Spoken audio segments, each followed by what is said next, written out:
Selain di Jawa dan Sumatera, satwa badak juga terdapat di Pulau Kalimantan yang saat ini hidup di wilayah Provinsi Kalimantan Timur.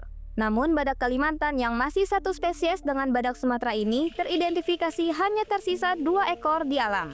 Satu ekor badak bernama Pahu saat ini berada di area konservasi Suaka Badak Kelian, Kabupaten Kutai Barat. Sementara satu ekor badak lainnya yang bernama Pari terpantau hidup liar di kawasan hutan Kabupaten Mahakam Ulu. Kepala Balai Konservasi Sumber Daya Alam BKSDA Kaltim Ari Wibawanto mengatakan upaya penyelamatan badak Kalimantan dari kepunahan dilakukan dengan pengembangbiakan buatan. Tetapi dari 3 kali percobaan pengembangbiakan dengan inseminasi atau bayi tabung masih belum berhasil menghasilkan individu badak baru. Bagaimana badak Kalimantan itu tetap lestari. Untuk melestarikan itu mau tidak mau kan kita harus mencoba proses pengembangbiakan. Nah, meskipun badak Pahu sampai saat ini tetap kita rawat, kita ambil darahnya tiap bulan, kita cek terkait dengan penyakitnya apa dan lain sebagainya. Kemudian kita rangsang dengan hormon-hormon apa sehingga semakin banyak sel telurnya yang bisa kita ambil, dan itu kita lakukan. Usia badak Pahu saat ini adalah 40 tahun, sedangkan badak Pari diprediksi berusia 30 tahun. Keberadaan 2 badak ini menandakan jejak spesies badak bercula satu di hutan Kalimantan telah ada sejak puluhan tahun lalu.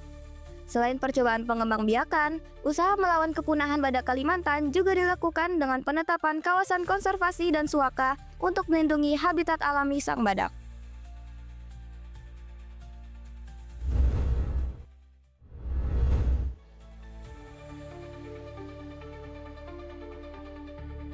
Pemerintah Kota Tangerang melalui Dinas Pemuda dan Olahraga terus mendorong pembinaan atlet sejak dini melalui penyelenggaraan kejuaraan kelompok umur di berbagai cabang olahraga bertajuk Wali Kota Cup 2025. Kejuaraan ini digelar di sejumlah arena olahraga di kawasan pusat pemerintahan Kota Tangerang yang resmi dimulai pada Minggu 16 November 2025. Kepala Dispora Kota Tangerang, Kaunang menegaskan pentingnya kompetisi berjenjang sebagai bagian dari pembinaan yang berkesinambungan. Menurut Kadispora, pertandingan rutin akan membantu mengukur pembangunan prestasi dan menambah jam terbang atlet. Dengan latihan luar biasa, kalau tanpa pertandingan kan kita tidak tahu atlet kita mengalami perkembangan atau tidak. Pertandingan kompetisi itu sangat penting, menambah jam layang, menambah kita tahu kekurangannya di mana sehingga kita mampu mendorong posisi, termasuk tekniknya, termasuk staminanya. Nah, itu penting sekali. Melalui Wali Kota Cup 2025, Pemkot Tangerang berharap pembinaan olahraga terus berkembang.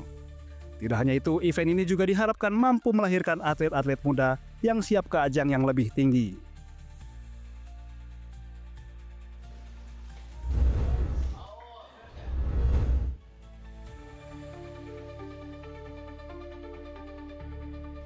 Menikmati kuliner khas Jepang tanpa khawatir standar halal, ragam kuliner Jepang yang aman bagi konsumen muslim kini diperkenalkan di Jakarta.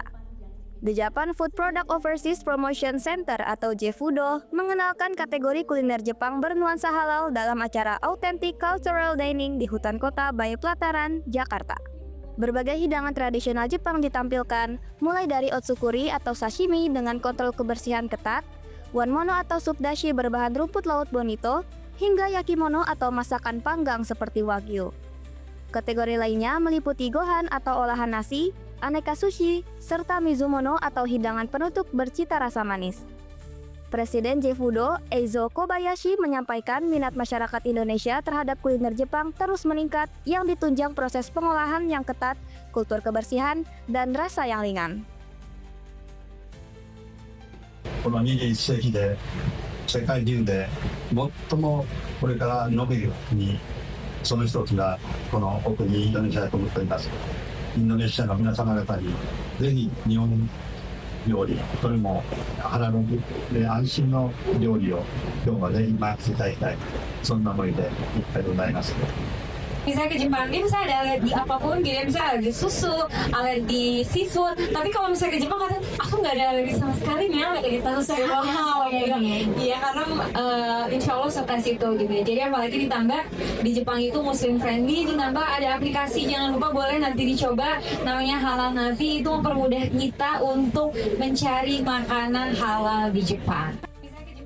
Jefudo memandang nilai-nilai tersebut selaras dengan prinsip makanan halal sehingga adaptasi kuliner Jepang ke standar halal semakin relevan bagi konsumen muslim di Indonesia. Melalui kegiatan ini, pemerintah Indonesia dan Jepang diharapkan dapat memperluas kerjasama di bidang kuliner ramah muslim serta membuka peluang usaha bagi industri pangan halal.